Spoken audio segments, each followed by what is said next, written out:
오늘은 4월 5일. 북한 4월 5일은 조상을 만나러 가는 길, 쉬는 날이다. 북한에서는 4월 5일 한식이 되면 쉬는 날이었다. 그날은 가족 모두가 기다리는 날이었다. 아침부터 집에서 음식 준비로 분주하다. 밥을 짓고 정성껏 반찬을 만들고 조상님께 올릴 음식을 챙긴다. 그리고 그 음식을 머리에 이고 손에 들고 가족들과 함께 길을 나선다. 차가 있는 곳도 아니고 편하게 갈 수 있는 곳도 아니다. 산까지 걸어서 올라간다. 가파른 길을 숨을 고르고 올라가지만 누구 하나 힘들다는 말을 하지 않는다. 그날은 조상님을 만나는 날이기 때문이다.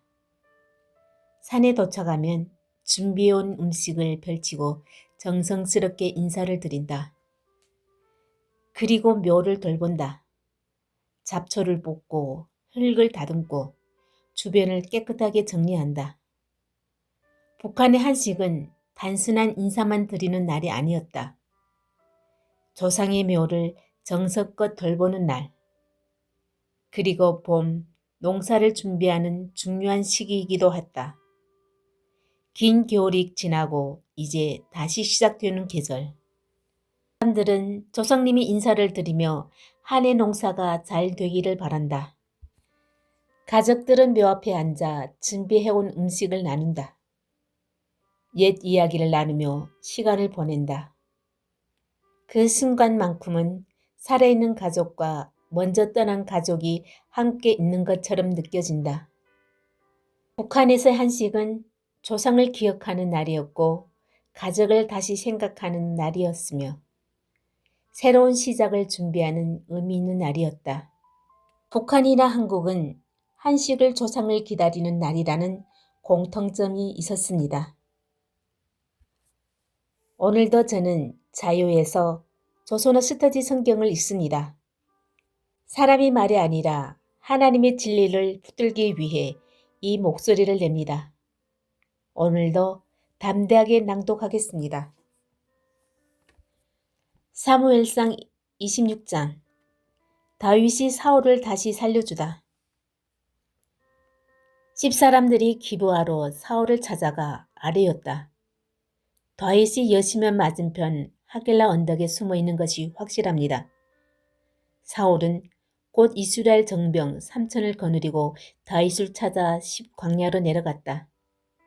사울은 여시면 맞은편 하길라 언덕 길가에 진을 쳤다. 다윗은 그곳 광야에 머물러 있다가 사울이 자기를 찾아 광야로 왔다는 것을 알게 되었다.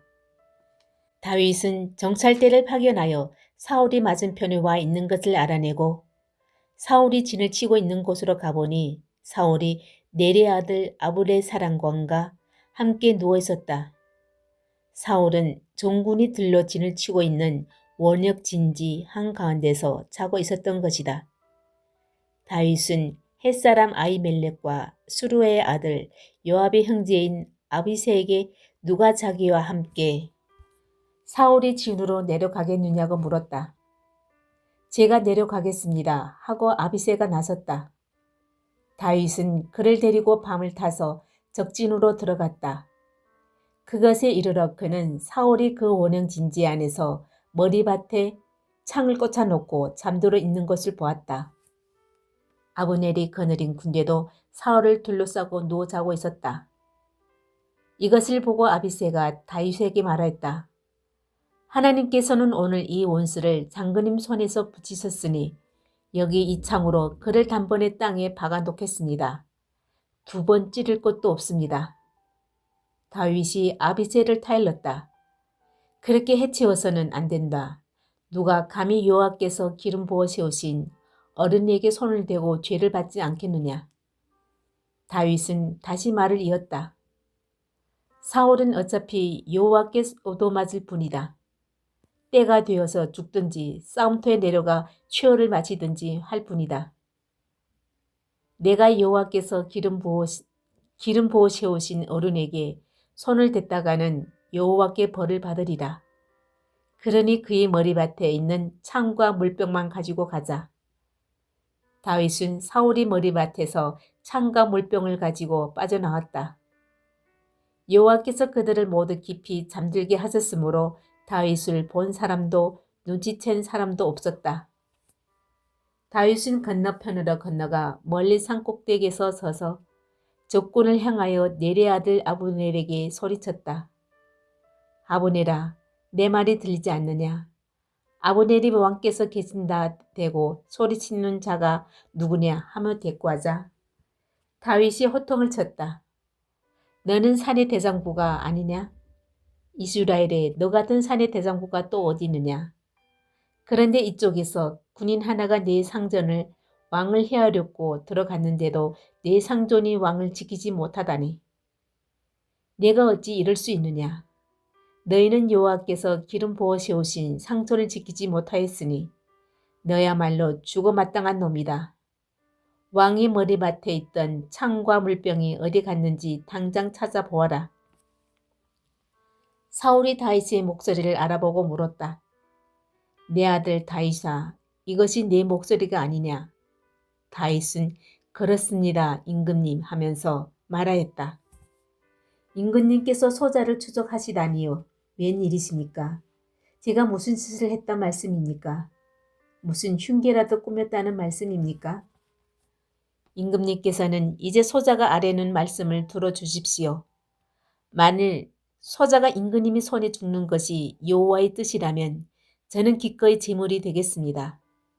그러나 만일 이것이 사람의 생각이라면 그들이 여호와께 저주를 받을 것입니다. 그들은 지금 여호와께서 주신 이 땅에서 나를 쫓아내려는 것입니다. 가서 다른 신이나 섬기라고 하는 것입니다. 이제 여호와 앞을 벗어난 이 땅에서 피를 흘려야만 되겠습니까? 이스라엘 왕에게 산으로 꿩을 잡으러 나섰듯이 벼룩 한 마리를 찾아 나선 것입니까? 내가 잘못됐다. 내 아들 다윗아 돌아오너라. 내가 오늘 내 목숨을 그렇게 소중하게 보여주었는데 내가 어찌 다시 너를 해치겠느냐. 내가 미치지 않고서야 이렇게 엄청난 잘못을 저지를 수 있겠느냐 하면서 사과하였다. 다윗이 대답하였다. 여기 임금님이 창이 있습니다. 부하 하나를 보내어 가져가십시오. 여호와께서는 누구든지 참되게 살기만 하면 그대로 갚아주시는 분이십니다. 오늘 여호와께서 임금님을 제 손에 부으셨지만 저는 손을 댈 마음이 없었습니다. 임금님은 여호와께서 기름 부어 세우신 분이 아니십니까? 이렇게 제가 임금님의 목숨을 귀중하게 보아드렸으니 여호와께서도 제 목숨을 귀중히 여기시어 온갖 재난에서 구해 주실 것입니다. 사울이 다윗에게 말하였다. 내 아들 다윗아, 너야말로 훌륭하구나. 네가 하려고 하면 무슨 일인들 못하겠느냐. 다윗은 자기의 갈 길을 가고 사울은 궁전으로 돌아갔다. 사무엘상 27장. 다윗이 블레셋으로 도피하다. 다윗은 속으로 생각하였다. 나는 언제고 사울이 손에 죽을 것이다. 그러니 블레셋 땅으로 망명하는 것이 상책이겠다. 사울은 나를 이스라엘 안에서만 찾다가 결국 단념하고 말겠지. 그러면 나는 그 손에서 벗어나게 될 것이다. 이렇게 생각하고 다윗은 생사를 같이 하던 부하 600명을 거느리고 길을 떠나 가도로 가서 마옥의 아들 아기스 왕에게 몸을 의탁하였다. 다윗 일행은 각자 가족을 동반하고 가도로 가서 아기스에게 몸붙여 살게 되었다. 다윗이 거느리고 간 두 아내는 이스루엘 여자 아힐노함과 나발의 아내였던 가멜 여자 아비가일이었다. 사울은 다윗이 가도로 망명했다는 말을 듣고 다시는 찾아 나서지 않았다. 다윗이 아기수에게 청하였다. 소인에게 은혜를 베풀어 소인이 가서사 지방도시 하나를 내어 주십시오. 소인이 어찌 왕대에 감히 함께 머물러 있겠습니까? 아기스는 그날로 시글락을 다윗에게 맡겼다. 그리하여 시글락이 이날까지 유대 왕실에 속하게 된 것이다. 다윗은 그 블레셋 지방에서 1년 4개월 동안 살았다. 다윗은 부하들을 거느리고 그 술족과 기르수족과 아말렉족이 있는 곳으로 올라가 그들을 탈군하였다. 그들은 옛날부터 수르와 애굽으로 가는 길목의 지방에 살고 있었다. 다윗이 그 지방으로 쳐들어가 남녀를 가리지 않고 죽이고 나서 양과 소와 나귀와 낙타와 옷가지들을 낙탈하여 돌아오자 아기수가 오늘 누구를 털어가지고 오는 길이요? 하고 물었다. 유대 남부와 여라무엘족이 사는 지방 남부, 겐족이 사는 지방 남부를 털어왔습니다. 하고 다윗은 대답하였다. 다윗이 남녀를 하나도 가도로 끌어오지 않고 모두 죽인 것은 자기가 한 일을 고에 바치지 못하게 하려는 것이었다. 다윗은 블레셋 지방에 머물러 있는 동안 줄곧 이렇게 해왔다. 아기스는 그럴 줄도 모르고 다윗이 제 동쪽에서 미움을 사고는 이제 아주 내 종이 되었구나 하며 다윗을 철석같이 믿게 되었다. 사무엘상 28장. 블레셋군이 이스라엘을 치려고 동원 명령을 내린 때였다. 아기스가 다윗에게 이르렀다. 그대는 부하를 거느리고 우리 대열에 끼워같이 출전하게 될 테니 그리하시오. 다윗이 알았습니다. 분부만 내리시면 그대로 하겠습니다. 하고 선뜻 대답하자 아기스는 다윗에게 그렇다면 나는 장군을 나의 종신호 위 대장으로 삼겠소 하였다. 사울이 혼백을 불러내는 무당을 찾아가다. 사무엘은 이미 죽어 이스라엘 온 국민이 애도 속의 고향 라마에 묻혔다. 한편 사울은 혼백을 불러내는 무당과 박수를 나라에서 몰아내었다. 블레셋군이 수념에 집결하여 진을 치자 사울도 이스라엘 종군을 길보아에게 집결시켜 진을 치기는 했지만 블레셋 진영을 본 사울은 몹시 겁에 질렸다. 그래서 사울은 여호와께 어떻게 하면 좋겠는가 여쭤보았다. 그러나 여호와께서는 꿈으로도 우림으로 예언자로도 대답해 주지 않으셨다. 그리하여 사울은 신하들에게 혼백을 불러내는 무당을 찾아보아라. 내가 가서 물어봐야겠다. 하고 명령을 내렸다. 신하들이 엔돌에 혼백을 불러내는 무당이 있습니다. 하고 아뢰자 사울은 남이 알아보지 못하게 옷을 갈아입고는 두 신하를 데리고 밤에 그 여자를 찾아가서 내가 말하는 혼백을 불러내어 내 운수를 보아다오 하고 청하였다. 그 여자가 사울에게 당신은 혼백을 불러내는 무당과 박수가 이 땅에서 왕병으로 군절될 것을 모르십니까? 그런데 생사람을 잡으려고 이 목에 올가미를 씌우시는 겁니까? 하고 대답하자 사울은 여호와 앞에 맹세하였다. 내가 살아 계신 여호와 앞에 맹세한다. 이 일로 자네에게 죄가 돌아가는 일은 결코 없으리라. 그러자 묘인이 물었다. 누구를 불러드릴까요? 그가 대답하였다. 사무엘을 불러다오. 그 여자는 사무엘이 나타난 것을 보고 놀라 소리치며 사울에게 물었다. 어찌하여 저를 속으셨습니까? 당신은 사울 임금님이 아니십니까? 왕이 말하였다. 두려워 말라. 무엇이 보였는지 말만 하여라. 그 여자는 지하에서 유령이 올라오는 것을 보입니다. 하고 대답하였다. 사울이 다시 그 여자에게 어떤 모습이냐 하고 묻자 도포를 입은 노인이 올라옵니다. 하고 대답하였다.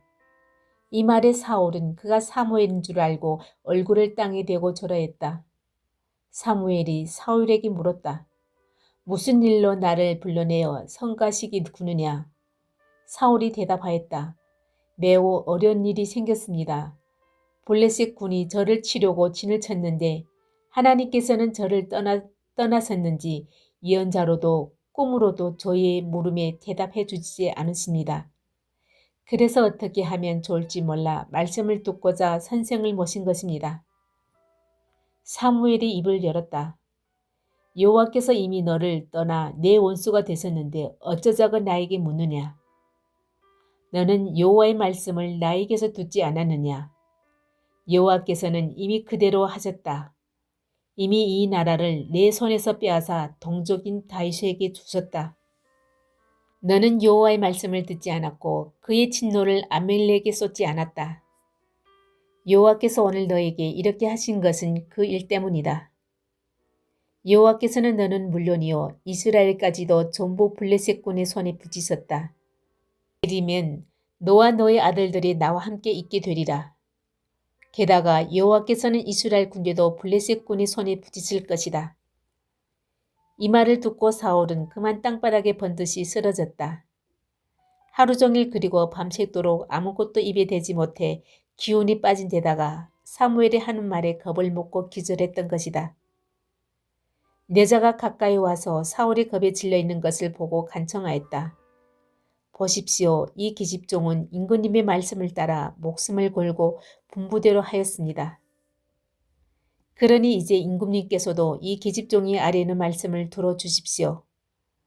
변변치 않지만 잡수실 것을 장만하겠습니다.